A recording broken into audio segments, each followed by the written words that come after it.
नमस्कार। रीति रिवाज पार्ट 2 में आप सभी का हार्दिक स्वागत है, अभिनंदन है। मैं राकेश भाटी और आज हम पढ़ने वाले हैं रीति रिवाज का भाग 2। आपको पता होगा कि पहले भाग में हमने बहुत सारी शानदार जानकारियां पढ़ी थी। हमने बात कर ली थी कि चाक पूजन क्या होता है, चाक पूजन की बात कर ली, बान बैठने की बात कर ली, सगाई कैसे होती है ये बात कर ली। इस प्रकार से हमने एक एक बिंदु पे बहुत अच्छे से प्रकाश डाला है। ठीक है, बहुत शानदार तरीके से आपको घरेलू जो एग्जाम्पल है वो दे दे के मैंने एकदम बढ़िया तरीके से समझा दिया है। अब यहाँ तक बात होगी है। अब शादी की बात, शादी वाला प्रोग्राम थोड़ा सा और आगे बढ़ाते हैं। ठीक है, क्योंकि दुल्हन वाले घर की ओर भी चलना है, अपने को बीनने लेके आएंगे आज हम लोग। ठीक है, तो आप देख रहे हो भाग 2 है आज। ठीक है, और इसमें हम लोग बात करेंगे आज सबसे पहले किसकी बात करेंगे, रोड़ी या फिर थेपड़ी पूजन की बात करेंगे। क्या होता है ये रोड़ी पूजन, क्या होता है थेपड़ी पूजन। तो देखिए थेपड़ी पूजन क्या होता है। पहली बात तो आप ये याद रखना कि थेपड़ी होती है गोबर के उपलों की बनती है। गोबर के जो उपले होते हैं दीवारों पे इस प्रकार से वो थापते हैं ना, थेपड़ियां दीवारों पे। ठीक है, गोल गोल होती है वो थेपड़ियां होती है। तो थेपड़ी का पूजन करते हैं और कामना ये करते हैं कि हे भगवान दुल्हन कैसी देना, थेपड़ी जैसी। कैसी देना, थेपड़ी जैसी दुल्हन देना। ये क्या बात हुई, थेपड़ी जैसी दुल्हन। ठीक है, थेपड़ी जैसी दुल्हन कौन पसंद करता है। थेपड़ी तो उबड़ खबड़ होती है, खुरदरी होती है, ऐसी दुल्हन तो नहीं चाहिए अपने को। तो क्या चाहिए फिर, थेपड़ी का पूजन क्यों करते हैं, थेपड़ी जैसी क्यों चाहिए, ऐसा क्या है थेपड़ी के अंदर। तो आप ध्यान में रखना, थेपड़ी का मतलब, पूजन का मतलब है कि लड़की में गुण कैसे होने चाहिए, थेपड़ी जैसे गुण होने चाहिए। अब थेपड़ी जैसे गुण कौन से होते हैं, थेपड़ी जैसे के गुण कौन से होते हैं, तो याद रखना थेपड़ी सर्दी, गर्मी, आंधी, तूफान, बरसात सभी प्रकार के मौसम को झेलने के बाद भी घर में उजाला करने के काम आती है, घर को रोशन करने के काम आती है, घर में दान भोजन पकाने के काम आती है। उसी प्रकार का व्यवहार कैसा होना चाहिए दुल्हन का, कि परिवार में उतार चढ़ाव कैसा भी वक्त आए, लेकिन दुल्हन की वजह से घर के अंदर वातावरण क्या हो जाना चाहिए, अच्छा हो जाना चाहिए। इस प्रकार की दुल्हन की कामना की जाती है। तो पूजन का नाम है रोड़ी या फिर कौन सा पूजन है, थेपड़ी पूजन है। रोड़ी या थेपड़ी पूजन या घूरा पूजन, इसका संबंध भी शादी विवाहों से है। मतलब अच्छी वधू की कामना, अच्छी वधू की कामना की जाती है। कैसी वधू की कामना करेंगे, अच्छी वधू की कामना की जाती है। वधू सबको अच्छी चाहिए, वर सबको अच्छा चाहिए, और अच्छी वधू पाने के लिए आपको पढ़ना पड़ेगा, नौकरी लगना पड़ेगा, तब जाके अच्छी वधू आएगी, अच्छा वर मिलेगा तुमको। ठीक है, विनायक पूजन, विनायक पूजन स्थापना होती है किसकी, गणपति जी की स्थापना। इसके माध्यम से गणेश जी की स्थापना होती है। गणेश जी की क्या होती है, स्थापना होती है। मतलब गणेश जी विराजमान कर दिए जाते हैं, क्योंकि शादी का आशीर्वाद देने के जो देवता हैं, ठीक है, विघ्न हरण मंगल करण गणपति गणराज। ठीक है, तो शादी के देवता कौन है आशीर्वाद देने के, भगवान एक दंत है। कंकण डोरा, शादी से पहले दुल्हे व दुल्हन के हाथों में मोली के साथ, मोली लाल धागे, मोली के साथ साथ में कुछ धातु सिक्के और मोती बांधते हैं, उसे कंकण डोरा कहते हैं। हाथ पैरों में मोड़ी बांधेंगे, धागा बांधेंगे, उसमें सीप मोती धातु सिक्के इस प्रकार की चीजें उसमें बंधी हुई रहेगी। और ये शादी से पहले कंकण डोरा बांधा जाता है। दूल्हा जब दुल्हन लेके आ जाएगा अपने घर, तब ये कंकण डोरा खोल दिया जाता है। ठीक है, नोट कर दो इतनी बातें। कर दिया, चलो नेक्स्ट, बिंदोली या बिंदोला, दुल्हा दुल्हन को सगे संबंधियों द्वारा दिया गया भोजन, उनकी आरती उतारना। बिंदोली या क्या कहलाता है? बिंदोला। दुल्हा दुल्हन को भोजन दिया जाता है सगे संबंधियों द्वारा, चाचा ताऊ और इनके द्वारा, उसी को क्या कहते हैं? बिंदोली या बिंदोला कहते हैं। और साथ में उनकी आरती उतारी जाती है। तेल चढ़ाना, तिरिया तेल हमीर हट चढ़े ना दूजी बार। तो ये तेल चढ़ाना क्या है? परिवार की महिलाएं शादी के 1-2 दिन पहले दूल्हे एवं दुल्हन को तेल चढ़ाते हैं। हाथों पैरों के तेल लगाने की रस्म जो होती है वो यहाँ पे की जाती है। इसी को क्या कहते हैं? तेल चढ़ाना। ठीक है। और तेल चढ़ाने की रस्म जीवन में एक बार ही होती है, इसलिए दुआ बोला जाता है, सिंह गमन सतपुरुष वचन कदली फले एक बार, तिरिया तेल हमीर हट चढ़े ना दूजी बार। मतलब तिरिया मतलब महिला, तिरिया तेल मतलब तिरिया महिला को तेल लगाने की जो चढ़ाने की रस्म है वो जीवन में एक बार भी ही होती है। ठीक है, लिख दो, कर दिया नोट। नेक्स्ट चलो, हलदायत या पिट्ठी कहते हैं इसको। क्या कहते हैं? पिट्ठी, गोरा करने के लिए। ठीक है। बनो थारा मुखड़ा चांद का टुकड़ा है।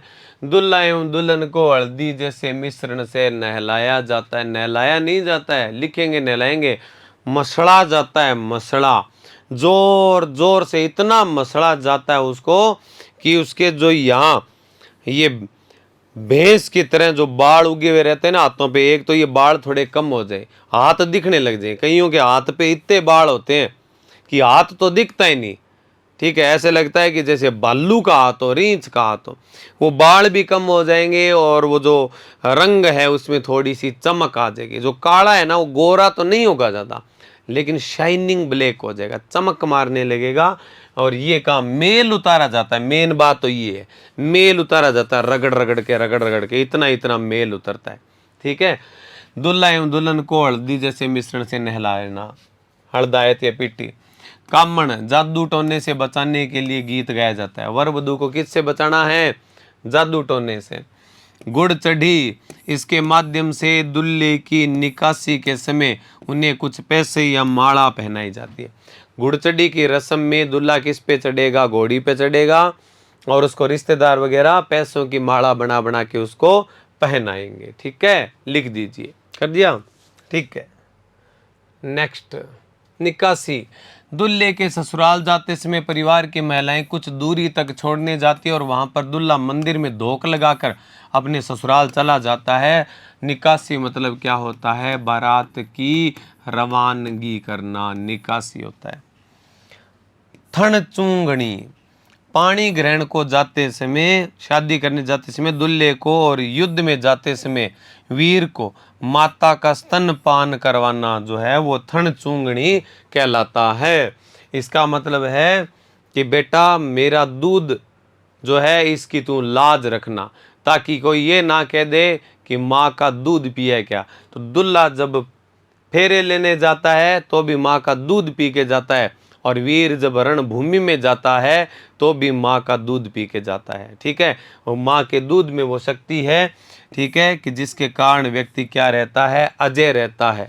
ठीक है, विजेता रहता है। ये राजस्थान में कई बार कह दे ना अपने कि कोई ललकार है कि नहीं, कोई चैलेंज दे तो ये कह दे माँ को दूध पीड़ है तो आगे दिखाई ने। इनको मतलब है माँ को दूध में सारों तकड़ी ताकत है, बीऊ पावरफुल कोई चीज को नहीं। लेकिन ये छोटी मोटी लड़ाइयाँ खातर गली में कोई छोरो टिंगर हेलो मार दे के माँ को दूध पीड़ है तो थे भी प्रूफ करने खातर उड़ जाओ, लकड़ी ले गए, कोई चूंठिया बोर्ड लिया, बट को बोर्ड लियो और थूक के बाजिए हो, रेत तो गेरिए हो। ठीक है, ये कोई काम को नहीं है। माँ को दूध 2 ही बारी पिए आदमी, या तो ब्याह करने जाए बींटे माँ को दूध पी गए आशीर्वाद ले गए जाए, क्यों वो बहादुरी को काम है। और का कोई वीर योद्धा जगह टेम में युद्ध लड़न जानतो नहीं, बीन टेम आपकी माँ को दूध पी के जानतो, ताकि कोई ललकार तो के आ जाओ माँ को दूध पीड़ो तो वो कहते हाँ आ गया पी गया यहाँ आ जा। ठीक है, कबड्डी कबड्डी कबड्डी कबड्डी, तो इतनी ताकत है माँ के दूध में। थन चूंगनी कही जैन। ठीक है, लिख दियो, चाल लो। टूंटिया रसम, टूंटिया की रसम है, टूंटिया टूंटिया। ठीक है, ब्याह दिन बाराती सारा बारात में उड़ जाएगा, लारा बच्ची लुगाइया। अब लुगाइया के काम करेगी कि एक कमरे में भेड़ी हो जाएगी, और बे एक तो बीन बन जाएगी, एक बीन नहीं बन जाएगी, बीन बीन गाबा फेर गए और फिर गाना गा गा के नाचेगी। ठीक है, बीन बीन रहा एक दूसरे के साथ डांस करेगी, बी बातें करेगी। इन कह टूंटी की रस्म, गीत गाई जाए बन के आंटा टूंटी, टूंटिया गीत या आंटा टूंटी गीत। ये गीत गाई जाए मेरे देखो इया कर गे, ढोलकी पर बिल्लो नाचे चश्मा लगा गे, मैं नाचू मेरे बालम देखे चश्मा लगा गे। ढोलकी पर बिल्लो है नहीं, और टूंटिया को गीत है, किसो गीत है, टूंटिया को। और पेपर में कई बार आए इन्हें गलत कर गया आज, टूंटियो तो लगभग लोगों को देखड़ हुआ वो। ठीक है, पहला देखण कौन दिन था, छोरा जान कौन दिन था, लेकिन कहीं न कहीं मेरे बरगा कोई खुरापाती होता वे लुक छिप गए देखिया था टूंटिया को। और ढोलकी पर बिल्लो भी टाइम देखड़े मेरा नाच तो। ठीक है, क्यों, क्योंकि पढ़ानो पड़ेगा, मेरा मन ध्यान है कि पर से ना होगो ई खातर टूंटियो। आगुणी मधुपरक सामेला ठुमावा ढुकाव ढै। बारात का दुल्हन के घर पहुंचने पर दुल्हन पक्ष की ओर से किया गया स्वागत क्या कहलाता है, सामेला ढुकाव मधुपरक ठुमावा। ढुकाव हो गया। ठीक है, दुल्हन के घर के मेन गेट के पास दूल्हे को बिठा के गली में और उसका पूजन करवाते हैं, स्वागत करवाते हैं। लिख दियो, दही देनो, तोरण मारते समय दूल्हे की सास दूल्हे की आरती करती है, दही और सरसों का तिलक करते हैं। जाला मेला की आरती, तोरण मारते समय महिलाओं द्वारा दूल्हे की ली गई आरती या दूल्हे की गई आरती जाला मेला की आरती। तिलक करने को कहते हैं दही देना, क्या करना, दही देना। कुंवर कलेवा, सामेला के बाद दुल्हा व उसके मित्रों को भोजन करवाते हैं ना, उसको क्या बोलते हैं, कुंवर कलेवा बोलते हैं। क्या बोलते हैं, कुंवर कलेवा कहते हैं। ठीक है, लिख दो। चले आगे, जिम्मन या जैनवार, 4 भोजन दिए जाते थे पुराने टाइम में। कितने भोजन दिए जाते थे, 4 जिम्मन दिए जाते थे। बारातें 2-2 दिन रुका करती थी, तो भोजन भी 3 या 4 जिम्मन देने का रिवाज था। ठीक है, एक तो है इसमें कुंवारी जान का जिम्मन। ठीक है, दूसरा है इसमें परणी जान का जिम्मन, विवाह के बाद। ठीक है, 2 जिम्मन हो गए, कुंवारी जान का जिम्मन और परणी जान का जिम्मन। तीसरा बड़ी जान का जिम्मन, और चौथा अपने लिख लेंगे बासी मुजरा। कौन सा लिखेंगे, बासी मुजरा लिखेंगे। ये 4 जिम्मन देंगे अपने। ठीक है, आजकल तो 1 जिम्मन देते हैं, और कई बार तो 1 जिम्मन सही तरीके से तो जिम्मन देते ही नहीं है। बाराती जाते हैं, लड़ पड़ते हैं आपस में, कूट पीट के भाग जाते हैं। ठीक है, तो जिम्मना हो ही नहीं पाता। प्लेटें पता नहीं कहीं खेतों में मिलती है, कोई गांव के बाहर वाली साइड डिस्पोजल और जग मिलते हैं। ठीक है, दारू पिए हुए लोग होते हैं, रायता रोयता जग में डाल के कार में बैठ के चले जाते हैं, और फिर वो जग और वो भांडे बर्तन बेचारे गरीब आदमी के रास्ते में फेंकते हुए जाते हैं। ऐसे लोग हैं, रात को ही आ जाते हैं। पहले बारातें 2 या 3 दिन तक बारातां रुकती, क्योंकि पहला टाइम में क्या ज़्यादा साधन कोई नहीं आ। एक ईशो ट्रक कौन तो मेला फिल्म वालों ट्रक गया माँ अठ बीन बीननी ड्राइवर बीन का बेली नाश्ता ही जानता, ढोल आड़ो ऊपर ढोली भी ऊपर होता, और 8 बाराती और होता बे कई बुढ़ा आदमी लारा खड़े रहता। ठीक है, वो ट्रक सारा ले गए जान तो मेला फिल्म वाला ट्रक, और सारा ले गया तो कट्ठा गिन गिन के नग भेड़ा करके फिर चढ़ाना पड़ता। इन टाइम में क्या होता, कोई बाराती लड़ाई कौन करता, बारात सह कुशल पाछी आ जाती। जदों पर्सनल गाड़ियां चाल गई, लोग के काम करें, ना ना ना ना छोरा जाए एल्टो गाड़ी ले लिया आपकी किराए ले गए, 700-800 गैस गला ली, बिंग बाद में जागे इन्ने बिन्ने कदी ओए होए आए हाय बद्दो बद्दी करे। ठीक है, और पाओ पाओ पाओ पाओ जन पकड़ के गुद्दी में कोई न कोई पा दे, हर काबे करन आए हाय बद्दो बद्दी। ठीक है, इनू बद्दो बद्दी बदा बद्दो वह दबा दब को मगर कूट के छोड़ दे, बाद में आए हाय करता ही आवे बाराती के बार। तो इन टाइम में क्या है कि बाराती कुटीज गए तो आज है, लेकिन ट्रक में जाता जद कुटीज के कौन आता, क्यों लड़ाई कौन करता, क्यों ध्यान है वो ट्रक के निसारा लेगी काल 11 बजे वापस रवाना हो सी। ठीक है, अब बाराती ने पता है कि रीस भी आ गई, अगर बाराती रात ने 11 बजे अगर लड़ाई कर ली तो बिन ध्यान है पूरी रात ले गए, दिन का 11 बजे तक तेरा अगर मगर कूटेगा। ठीक है, इन खातर कोई के भी दें तो नहीं तो चुपचाप बैठे रहता बापड़ा। ठीक है, और एक आधो को कुटी जड़ो पिटी जड़ो है वो तो बटे गांव में ही रह जाए तो इन्हीं बिना बात जाए तो जो फोन फान होता को नहीं, तो बिंग बाद में कहता बाद में बताता कि नहीं कि बिथारो एक बाराती 15 दिन बाद में पुग्यो है, वो बटी रह जाए तो इन्हीं बिना सुत्यो ज्यादा पीड़ो, के बार लड़ाइयाँ ज्यादा हो जाती तो ढोली होता बे बाज जाता, ढोल गली में पड़िया रह जाता। ठीक है, तो बारात ज्यादा दिन तक रुकती तो भोजन कितना दिन था, 4 भोजन, कितना 4 भोजन। ठीक है, हाँ लिख दियो। ठीक है, आगलो भोजन और है बड़ी जान का जिम्मन, बारात का तीसरा भोजन बासी मुजरा मुकलावा या गोना को कहते हैं आणो के समय भोजन दिया जाता था। ये भोजन कब देते थे, मान लो बाल विवाह हो गया, ठीक है, और 10-15 साल 10-1 साल बाद में लड़की को ससुराल भेजना शुरू करेंगे तो उस समय एक छोटा प्रोग्राम रखा जाता, फिर ये चौथा भोजन उस समय करवाया जाता जिसको क्या कहते थे, बासी मुजरा कहते थे। अभ्यारोहण, दुल्हन द्वारा पतिव्रता धर्म की शपथ लेना, दुल्हन द्वारा पतिव्रता धर्म की शपथ लेना। और एक चीज और ध्यान में रखना, पत्थर पर पैर रखकर ये शपथ ली जाती है कि जिस प्रकार पत्थर अपनी जगह पे अडिग रहता है, मैं पत्थर की तरह अपने पतिव्रता धर्म पे क्या रहूंगी, अडिग रहूंगी। ठीक है, लिखिए नेक्स्ट। हथलेवा, हथलेवा फेरों के समय दुल्हन का हाथ दुल्हे के हाथ में देना और बीच में एक मेहंदी का लड्डू दे दिया जाता है, इसको क्या कहते हैं, हथलेवा जोड़ना। ठीक है, हथलेवा जोड़ते हैं, हाथ में मेहंदी को लड्डू देगे, लड़का लड़की का हाथ दुल्हा दुल्हन का आपस में बांध के कपड़ों लपेट दे। ठीक है, जी हाथ खोले बिन टाइम में सारी लुगाइयों की नजर रहेगी मेहंदी के लाडू के ऊपर, अगर लाडू में हल्की सी भी दरार है तो लुगाइयाँ मजाक उड़ावेगी कि बीन बेटोड़ बादी है, शरारती है, बीन हेवी ड्राइवर है। अगर लाडू है सही सलामत तो लुगाइयाँ ये कहेगी भाई दुल्लो सियाणो है, बेचारो शुद्धो छोरो है। ठीक है, लेकिन माँ हाथ तो बांधेड़ा वै अड़बाद चाहे छोरी कर दिया, लाडू बनी कुचर कुचर के जो फोड़े हुए नहीं तो भी नाम किंग आओगो, इल्जाम आओगो दुल्हे के ऊपर।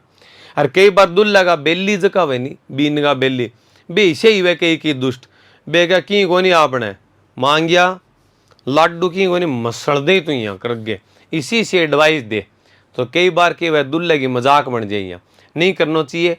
लाडू जो को है नहीं वो सही सलामत रहना चाहिए ताकि दूसरा नहीं लागना चाहिए कि दुल्लो वास्तव में सियाणो छोरो है। ठीक है, हाँ लाडू लुड्डू फोड़े हम कोनी वे की के हो जाए लाडू फोड़े की कोनी वे वो। ठीक है, गंठ जोड़ा फेरों के समय दुल्हे के दुपट्टे से दुल्हन की चुनड़ी के पल्ले को बांधना, दुल्हन की चुनड़ी के पल्ले को बांधना क्या होता है, गंठ जोड़ा। क्या होता है, गंठ जोड़ा। कन्यादान फेरों के समय कन्या को दी जाने वाली राशि क्या कहलाती है, कन्यादान कहलाती है। क्या कहलाती है, कन्यादान। लिख दो, लिख दिया, वेरी गुड। कन्यावल का दूसरा नाम है अखनाल। कुड़िए तू कली कली एनक नू देख ले, अख नाल अख नू मिलाउण जोगी होई नहीं, वो को नहीं हो। कन्यावल या अख नाल को मतलब है शादी के दिन दुल्हन के माँ बाप जो व्रत रखते हैं, ठीक है, व्रत रखते हैं उसको क्या कहते हैं, कन्यावल या अखनाल। मूठ भराई का मतलब है दुल्हा ससुराल में पहली बार खाना अपने साले के साथ खाता है और साला उसे कुछ राशि देता है जिसे मूठ भराई कहा जाता है। क्या कहा जाता है? मूठ भराई कहा जाता है। माया की गेह वैवाहिक संस्कार है, ठीक है, वैवाहिक संस्कार है। माया की गेह, दुल्हन का जो पिता है, ठीक है, वो अग्नि की ओर थोड़ा सा झुकता है, उसको कहते हैं माया की गेह में झुकना। ये भी एक क्या है? वैवाहिक संस्कार है, ठीक है। लिख दो, लिख दिया, ठीक है। बरी पड़ला, क्या है? बरी पड़ला, बरी पड़ला, रंग बरी, चिकनी कोथड़ी, समठनी, ये क्या है? मैं थोड़ा डायग्राम बना के समझा देता हूं तुम्हें। ये है वर पक्ष, ये है वधु पक्ष। वधु पक्ष के लोग वर पक्ष को जो उपहार देते हैं उनको कहते हैं रंगबरी, पहरावणी या सुमठनी। सुमठनी। वर पक्ष में जो वर की माँ है, वर की माँ के लिए वधु पक्ष के लोग कुछ कपड़े भेजते हैं उपहार स्वरूप, उनको कहते हैं मामांटा। दूल्हे की माँ के लिए, दूल्हे की माँ के लिए जो कपड़े भेजे जाते हैं उनको क्या कहते हैं? मामांटा कहते हैं, ठीक है। दूल्हे की माँ खातर कपड़ा भेजांगा आपा, ठीक है, बन के बोलांगा मामांटा। और बाकी जगह पैकिंग करके सूट भेजी थे नहीं, बुआ की तीवड़, दादेर सासू की तीवड़, नानेर सासू की तीवड़, ठीक है, और ननद की तीवड़, ठीक है, मामी सासू की तीवड़, तायर सासू की तीवड़, ए तीवड़ और गाबा भेजी जानी, ये मामांटा माजे की माजेगा? मामांटा माजेगा। और इतना गाबा देने के बाद भी 30 लाख रुपया लगा के ब्याह मांडेड़ो वह, और एक बुढ़ड़ी सी जरूर वह जकी कह ले ले मेरो कांगरो कौन लिया, मेरो तो की मान समान करी कोनी, मेरी तो तूड़ी करके छोड़ दी, सित्या पट दी मेरी तो। कांगरे खातर लुगाई, बुढ़ी लुगाई के बर 25-30 लाख रुपया खर्चो लागड़ वह बिन धूड़ माटी कर दिया एकदम, ठीक है। तो कांगरे खातर महिला अगर लड़न पर आवे नहीं, ठीक है, तो सारू की भूल के कांगरे खातर तांडव मचास के फिर की भी हो जो बोली कांगरो ये मान के चाल लियो कि बंगो मुकुट है, बंगो ताज जी मान लियो वो, और जिये कांगरो भेज देगी फिर बड़ी राजी होगी, ठीक है। कांगरो कांगरो ही है भाई, क्योंकि मान सम्मान है, प्रोटोकॉल है, कांगरो भेजना ही चाहिए। वधु पक्ष में जिकी वधु है बी खातर वर पक्ष का लोग कपड़ा और मिठाई लेके जावे, बिन कह बरी पड़ला, के बोलेगा बिन? बरी पड़ला बोलांगा। तो वधु पक्ष वर की माँ खातर मामांटा भेजेगा, वर पक्ष का लोग वधु खातर बरी पड़ला मतलब कपड़ा और मिठाई लेवागा। वधु पक्ष का लोग वर पक्ष ने जो गिफ्ट देवागा रंग बरी पहरावणी या क्या बोलांगा? सुमठनी। डायग्राम जरूर याद रखियो, भूलोगे कोने। बरी पड़ला, दुल्हा पक्ष की ओर से दुल्हन के लिए ले जाया जाने वाला सामान, रंग बरी, चिकनी कोतली, सुमठनी। बारात की विदाई के समय दुल्हन पक्ष की ओर से बारातियों को दी जाने वाली भेंट या उपहार। समझ में आ गई बात? ठीक, लिख दीजिए। Very good. मामांटाओं के विवाह में कन्या की सास के लिए भेजने वाली भेंट जिसे नगद, मिष्ठान एवं कपड़े इत्यादि होते हैं। ओजन, पुत्री का फेरों के बाद दिया जाने वाला दहेज। फेरंग बाद में बेटी खातर जो को मेन मेन सामान दे जाए बिन के जे के दिए ओजन, के दिए ओजन। सींटने, गाल काटांगा, गाली गीत है, हंसी मजाक वाली गाल काटनी है, कोई सीरियसली गाल कौन काटनी, ठीक है। रिश्तेदार राजी हो जाएगा, ठीक है। सींटने क्या होते हैं? गाली गीत। क्या होते हैं? गाली गीत होते हैं। लिखो, लिख दिया, बहुत बढ़िया। नारियल फोड़ना, दुल्हा वापस आते समय अपने गांव की सीमा प्रारंभ होने पर गाड़ी के टायर के नीचे नारियल फोड़ता है, ये भी अच्छी रिवाज है। बारना रोकना, दुल्हा दुल्हन को घर आने पर दुल्हे की बहन बुआ दरवाजे पर रोकती है और शगुन मांगती है, इसी को कहते हैं बारना रोकना। और साड़ियाँ जो होती है ना, दुल्हा जब दुल्हा फेरों में जाता है ना तो एक रस्म होती है जेवड़ो। जेवड़ा का मतलब होता है सालियों द्वारा दुल्हे को दुपट्टे से खींचना, दुपट्टे से खींचना क्या कहलाता है? जेवड़ों की रस्म। कौन सी रस्म है? जेवड़ों की रस्म कहलाती है। ठीक है, लिख दो।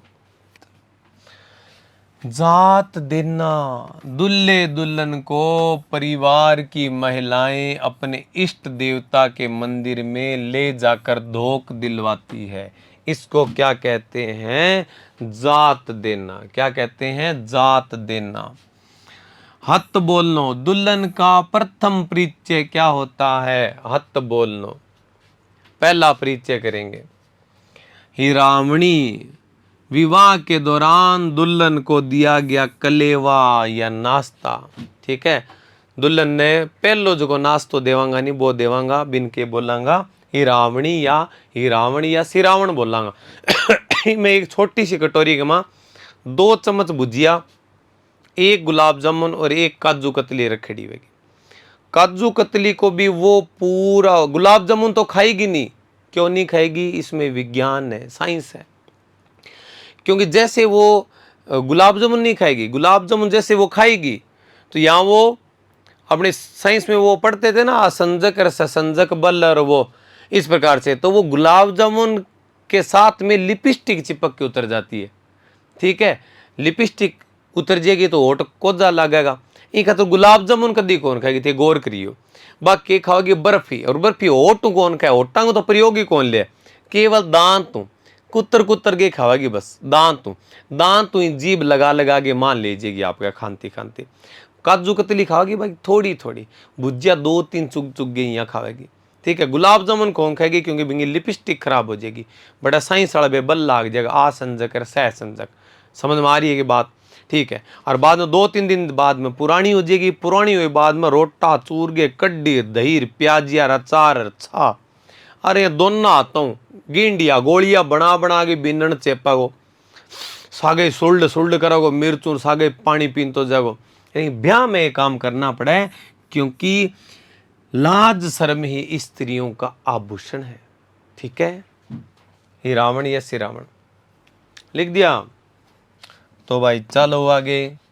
सोटा सोटी, साठ की, ये रस्म भी शादी से संबंधित है। इसमें दुल्हा दुल्हन एक दूसरे को मारते हैं, मतलब छड़ी से पीटते हैं, हंसी मजाक में, हल्का हल्का, स्लोली स्लोली।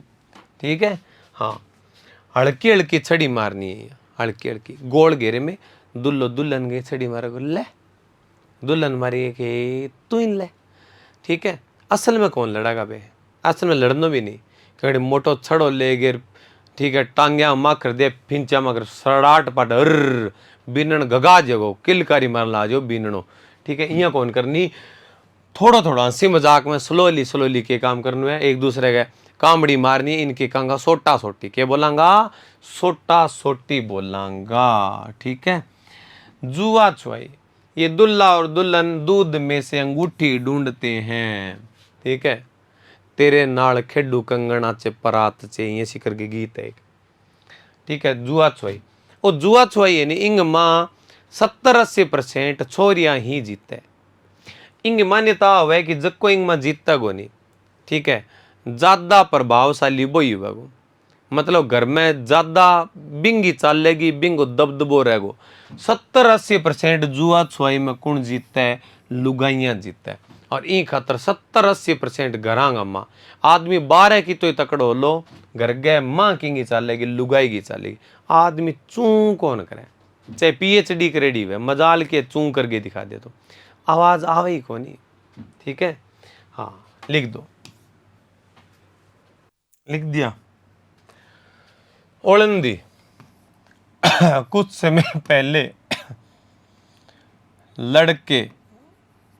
लड़कियों की शादी छोटी उम्र में कर दी जाती थी।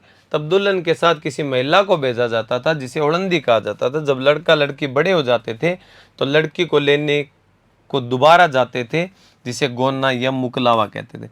ये तो आज भी होता है। लड़की की जब विदाई होती है ना, ससुराल जाती है पहली बार, तो उसके साथ में किसी महिला को जरूर भेजा जाता है, और वो महिला या कोई और व्यक्ति भेज देंगे साथ में, तो उसको क्या कहते हैं? ओलंदी। क्या कहते हैं? ओलंदी कहते हैं। ठीक है, लिख दो। लिख दिया। लणिहार, दुल्हन का भाई अपनी बहन को लेने के लिए दूल्हे के घर आता है, जिसे लणिहार कहा जाता है। बडार या जानोटन अति महत्वपूर्ण है, पेपर में पक्को पक्को आवे गो। बडार या जानोटन को मतलब है शादी के दूसरे दिन दिया जाने वाला भोजन बडार या जानोटन कहलाता है। ये दुल्हन के स्वागत में रखा जाता है। दुल्हन के स्वागत में रखा गया प्रीति भोज बडार या जानोटन। लिख दो। बडार या जानोटन। बडार या जानोटन। लिख दिया। ठीक है, बडार या जानोटन। सही है, आवाज वगैरह सब एकदम ओके है। ठीक है, नेक्स्ट। अच्छा, मृत्यु से संबंधित रीति रिवाज आगे। मृत्यु से संबंधित रीति रिवाज आगे हैं। मृत्यु वाले रीति रिवाज भी हमें पढ़ने पड़ेंगे। पढ़ लेंगे जी, पढ़ लेंगे। बेकुंठी या अर्थी। अर्थी देखो इया है, इया लेके जावांगा तो है अर्थी, इया लेके जावा इया बिठागे, इनके कांगा बेकुंठी। किंगी निकालांगा बेकुंठी।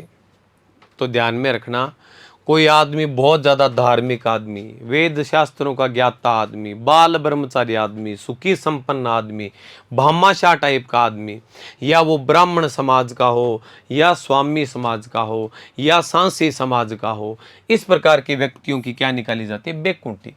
क्योंकि बेकुंठी उसकी निकाली जाती है जो बैकुंठ धाम में जाता है। अच्छे काम करोगे तो स्वर्ग में जाओगे, और बहुत अच्छे काम करोगे तो स्वर्ग में एक अलग कॉलोनी बनी है जिसका नाम है बैकुंठ धाम।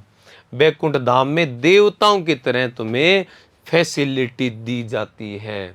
ठीक है, बैकुंठ धाम में बहुत बढ़िया फैसिलिटी दी जाती है। 2 BHK 3 BHK बढ़िया मकान, बड़े बढ़िया बढ़िया एसी लगे हुए, और बड़ी सारी LCD लगी हुई, और परियां आती है जूस और शरबत ले लेके, देवताओं की तरह, राजा की तरह उनकी सेवा होती है बैकुंठ धाम के अंदर। ठीक है, ऐसे लोगों की क्या निकाली जाती है? बैकुंठी। क्योंकि ऐसे जगह पहुंचने के लिए कर्म भी अच्छे करने पड़ेंगे। अच्छे कर्म करोगे तो कहाँ जाओगे? बैकुंठ में जाओगे। बैकुंठी मृतक व्यक्ति को शमशान घाट तक इसी में ले जाते हैं।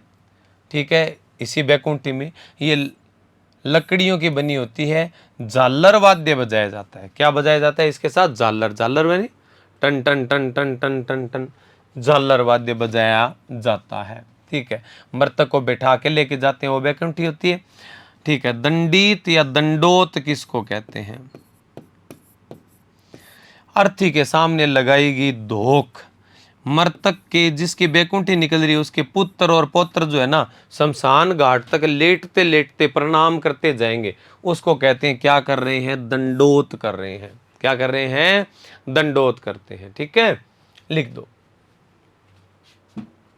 हाँ, एक चीज और याद रखना, इसके आगे है क्या? मैं देख लेता हूँ। हाँ, आगे आ जाएगा। एक बखेर है। बैकुंठी निकालते समय साथ में सोने चांदी के रुपए, काजू किशमिश मेवे उछाले जाते हैं। इसको क्या कहा जाता है? बखेर उछालना। ठीक है, वो अभी बताऊंगा, ये नोट करो यहां तक।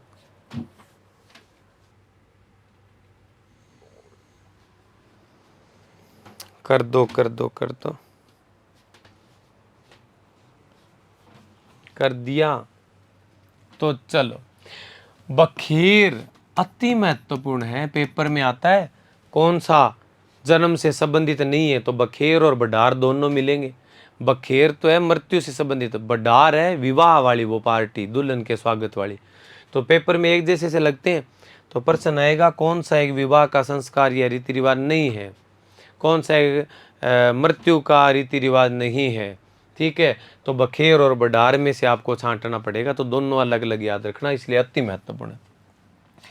बेकुंठी के पीछे पीछे कुछ पैसे या फूल वगैरह बिखेरे जाते हैं, उसको बखेर कहते हैं। आधेटा, आधे रास्ते में किसी चौराहे पे जाकर अर्थी को ले जाने वाले व्यक्ति आगे पीछे होकर स्थान परिवर्तित करते हैं। मतलब शमशान से पहले जो चौराहा आता है ना, उस पे आगे वाले दो आदमी पीछे चले जाते हैं, अर्थी पे पीछे वाले दो आदमी अर्थी में आगे वाली साइड आ जाते हैं। इसको कहते हैं आधेटा। क्या कहते हैं इसको? आधेटा कहते हैं। ठीक है, लिखिए। दाह संस्कार, अंत्येष्टि, ये व्यक्ति का अंतिम संस्कार होता है, बस इसके बाद कोई संस्कार नहीं होता है। लांपा देना का मतलब होता है मृतक को, चिता को जो बड़ा बेटा अग्नि देता उसको क्या कहते हैं? लांपा देना। साथ में आवाज लगाई जाती है, हे दादी अग्नि आवे, हे दादा अग्नि आवे, हे माऊ, हे मम्मी, हे पिताजी अग्नि आवे, ऐसे बोलना पड़ता है। इसको लांपा देना कहते हैं, बड़ा बेटा अग्नि देता है। बद्दर, मृतक व्यक्ति के बेटे या भाइयों द्वारा बाल कटवाना। मृतक व्यक्ति के जो पुत्र है पौत्र है वो अपने सिर का मुंडन करवाते हैं, उसको क्या बोलते हैं? भद्दर होना। क्या होना? भद्दर होना। लिख दीजिए। लिख दिया? चलो फिर कपाल क्रिया। मृतक व्यक्ति का बड़ा बेटा चिता में मृतक व्यक्ति का सिर फोड़कर उसमें घी डालता है। इसमें क्या होता है? लंबा एक बांस होता है, उससे खोपड़ी में ऐसे करेंगे, खोपड़ी में हल्की सी क्या आ जाएगी? दरार आ जाएगी। फिर डंडी लगा हुआ एक लोटा होगा, लोटे से उसमें खोपड़ी में घी डाल देंगे ताकि खोपड़ी का पूर्ण दहन हो जाए। अगर खोपड़ी का पूर्ण दहन नहीं होता, अगर वो खोपड़ी किसी तांत्रिकों के हाथ चल लग जाती है, पूरी उम्र वो उसके ऊपर तंत्र मंत्र वशीकरण मनचाहे प्रेम पायर नौकरी में तरक्की फलाना फलाना करते हैं। तो खोपड़ी के पूर्ण दहन के लिए कपाल क्रिया की जाती है। पानीवाड़ा, ये संस्कार दाह संस्कार के बाद होता है। पानीवाड़ा कहते हैं या इसको हुक्का भरना कहते हैं। हुक्का भरना ये अंतिम संस्कार के बाद जो शोक सभा रखते हैं ना, जैसे मृतक है उसका दाह संस्कार तो हो गया, दाह संस्कार करने के बाद में सीधे खुद के घर नहीं जाते। जो व्यक्ति मरा है ना उसके घर जाते हैं, एक बार 5 मिनट के लिए दोबारा जाते हैं। एक बार तो वो मरा तब सूचना मिलते ही गए थे, एक अंतिम संस्कार होने के बाद उसके घर जो 5-7 मिनट के लिए शोक सभा रखने जाते हैं, और उसी समय आपको चाय पानी जो भी पीना है, बीड़ी हुक्का पीना है, तो वो आपको पीने के लिए दिया जाता है। क्योंकि शमशान में जब तक अंतिम संस्कार ना हो जाए तब तक मृतक के घर में चूल्हा नहीं जलता। ठीक है, तो अंतिम संस्कार के बाद रिश्तेदारों को बीड़ी जर्दा हुक्का चाय ये दी जाती है। इसको हुक्का भरना या पानीवाड़ा कहते हैं। ये अंतिम संस्कार के बाद की बैठक है। ठीक है, लिखिए आप, लिख दीजिए, आराम से लिख दीजिए। लिख दिया? चलो, सांतरवाड़ा, मृतक व्यक्ति के घर कुछ लोग आकर समझाते हैं और इनके घर उस दिन चूल्हा नहीं जलता, पड़ोसियों के घर से रोटी आती है। सांतरवाड़ा मतलब होता है सांत्वना सभा, सांतरवाड़ा। तिया मुस्लिम समाज में होता है विशेष रूप से। तीसरे दिन की शोक सभा होती है, तिया कहलाती है। क्या कहलाती है? तिया कहलाती है। लिख दीजिए तिया।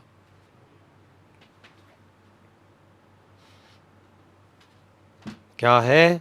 तिया है।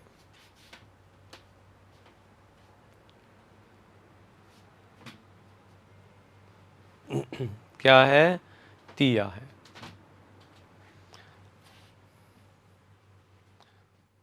लिख दिया? चलो फिर ओंख, बहुत बढ़िया रिवाज है। ओंख समझो आप। मान लो कि कोई व्यक्ति मर गया और उसके बाद 2-3 महीने बाद दीपावली आ रही है या होली आ रही है, तो वो होली दीपावली हम कभी नहीं मनाते, ये तो सभी को पता है। लेकिन ओंख का मतलब है अगर मान लो कोई आदमी त्योहार के दिन मर गया, वो त्यौहार हम जीवन में कभी नहीं मनाएंगे, चाहे कितने साल निकल जाए। एक शर्त पे हम मना सकते हैं, उसी त्यौहार के दिन घर में अगर किसी नए जीव का जन्म हो गया, उसके बाद वो त्यौहार मनाना तुम शुरू कर सकते हो। जैसे 15-20 साल निकल गए हैं, त्यौहार नहीं मनाया, 15-20 साल बाद में उसी त्यौहार के दिन, जिस त्यौहार को कोई आपके परिवार में मर गया था या गुजर गया था, मृत्यु हो चुकी थी, उसी त्यौहार को अगर घर में किसी 10-15-20 साल 5-7 साल बाद में कोई बच्चे या बच्ची का जन्म हो जाता है, उस दिन से आप वो त्यौहार मनाना क्या कर सकते हो, शुरू कर सकते हो। ठीक है, इसको क्या बोलते हैं, ओंक। तो ये जरूरी नहीं है कि बेटा या बेटी हो, तो कुत्ता, बिल्ली, गाय, भैंस, बकरी, जिसने भी इस त्यौहार को दिन बच्चा जन्म दे दिया, उस दिन से तुम मान लोगे कि ओंक की रस्म पूरी होगी और आज से ये त्यौहार मनाना अपने शुरू कर सकते हैं। फूल चुनना, तीसरे दिन, दाह संस्कार के तीसरे दिन शमशान घाट जाकर मृतक व्यक्ति की हड्डियों को लाना, अस्थि अवशेषों का चुनाव करना क्या होता है, फूल चुनना होता है। लिख दो, हो गया। फूलों का विसर्जन मतलब अस्थि विसर्जन, फूल पधारना कहते हैं। मृतक व्यक्ति की हड्डियों को गंगा में बहाना। मौसर, नुक्ता, काज, खर्च, मृत्यु भोज, 12 बामण, दाह संस्कार के 12वें दिन दिया गया मृत्यु भोज कहलाता है मौसर। इसको ओसर भी कहते हैं। क्या कहते हैं इसको, ओसर। लेकिन कोई आदमी जीवित है, 90-95 साल का आदमी, और उसको पता लग गया कि मृत्यु का समय नजदीक है, तो वो अपने मृत्यु बोझ अपने जीते जी करवा देता है, खुद ही अपने हाथों से। उसको कहते हैं जोसर। मरने के बाद मोसर, जीते जी जोसर। जीते जी दिया गया अपना मृत्यु बोझ जोसर कहलाता है। इस जोसर को जीवती जिगड़ी भी कहते हैं। क्या कहते हैं, जीवती जिगड़ी कहते हैं। ठीक है, लिखो, लिख दीजिए, लिख दीजिए, लिख दीजिए, लिख दीजिए, लिख दीजिए।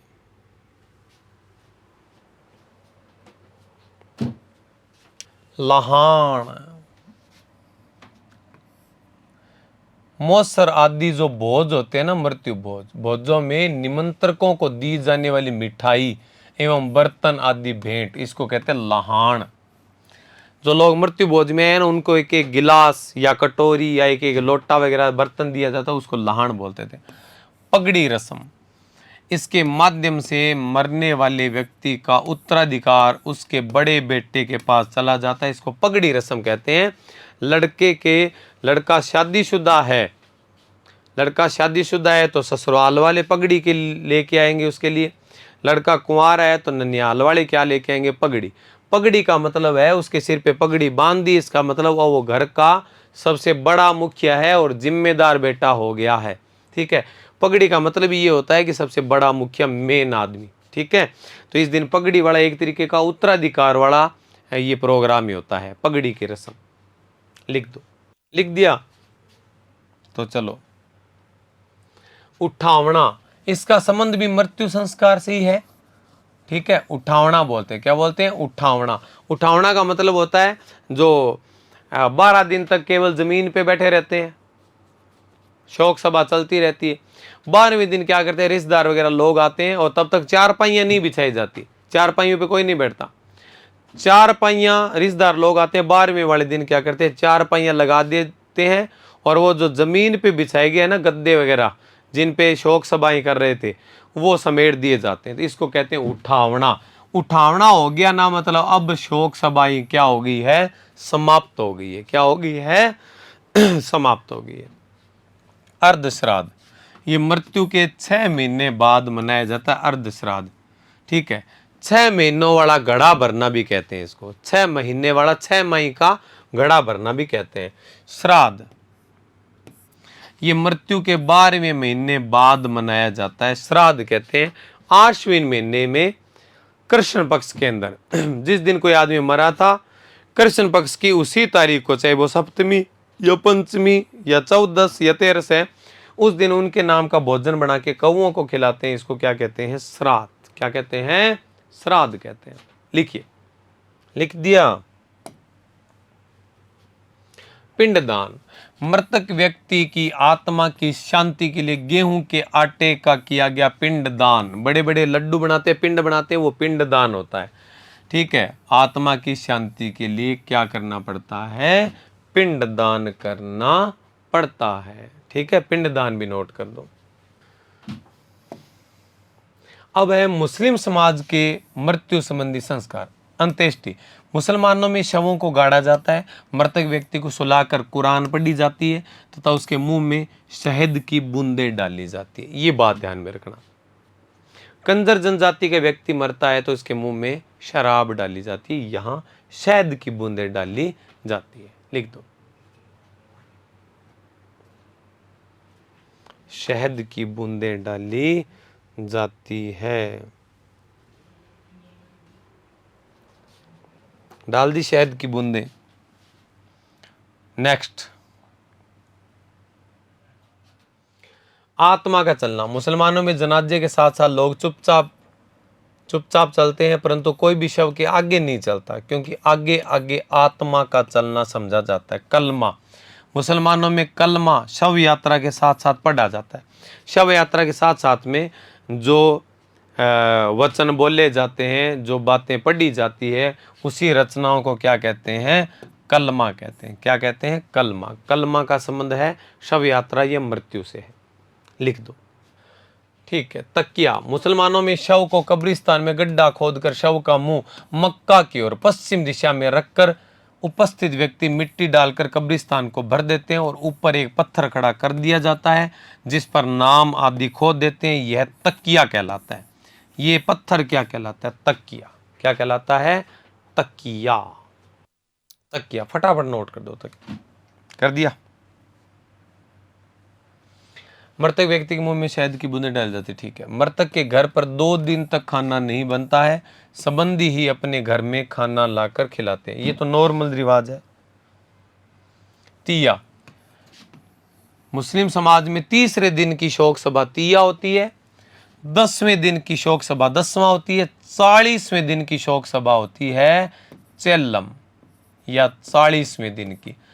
तीसरे दिन की तीया, 10वें दिन की 10वां, 40वें दिन की 40वां या चेल्लम कहते हैं। ये शोक सभाएं होती है मुस्लिम समाज के अंदर। ठीक है, नाम से स्पष्ट है, तीया, 10वां, 40वां, चेल्लम, बस। ठीक है, हाँ, ज्यादा इसमें समझने वाली बात है नहीं। अन्य प्रमुख रस्में। गांव बारण रसोई। वर्षा ऋतु आरंभ होने पर गांव के बाहर रसोई बनाकर इंद्र भगवान की पूजा करते हैं। इसको क्या बोलते हैं? गांव बारण रसोई। क्या बोलते हैं? गांव बारण रसोई कहते हैं। वर्षा ऋतु आरंभ होने पर गांव के बाहर रसोई बनाकर और फिर इंद्र भगवान की पूजा करते हैं। गांव बारण रसोई कहेंगे इसको। गांव बारण रसोई। लिख दिया, शाबाश। पेशरो। विवाह से संबंधित है। इसमें विवाह के बाद वर के घर के चौक में कतार में रखी हुई 7 थालियों का वर द्वारा तलवार से खिसकाना और उसके पश्चात वधु द्वारा जेठानी के साथ मिलकर थालियों को एकत्रित करना। ठीक है, बर्तन पड़े होंगे, दूल्हा तलवार से एक बर्तन को इधर करेगा, एक को इधर करेगा, एक को इधर करेगा, एक को इधर करेगा। उसी को क्या कहेंगे? पेशरो। क्या बोलेंगे उसको? पेशरो कहेंगे। ठीक है, लिख दीजिए। अच्छा, हो गया, बहुत बढ़िया बात है, खुशी की बात है। ठीक है, कि बहुत शानदार तरीके से, पूरा गहराई से, पूरा लीन होके हमने ये टॉपिक कंप्लीट कर लिया है। एक एक रिवाज को हमने ऐसे पढ़ा है कि जैसे हम वो रिवाज, वो संस्कार लाइव देख रहे हों। ठीक है, तो फिलहाल इस क्लास में इतना ही। मुझे इजाज़त दीजिए, हम मिलेंगे नेक्स्ट क्लास में एक नए शानदार जानदार टॉपिक के साथ में। Thank you, have a nice day, tata, bye bye.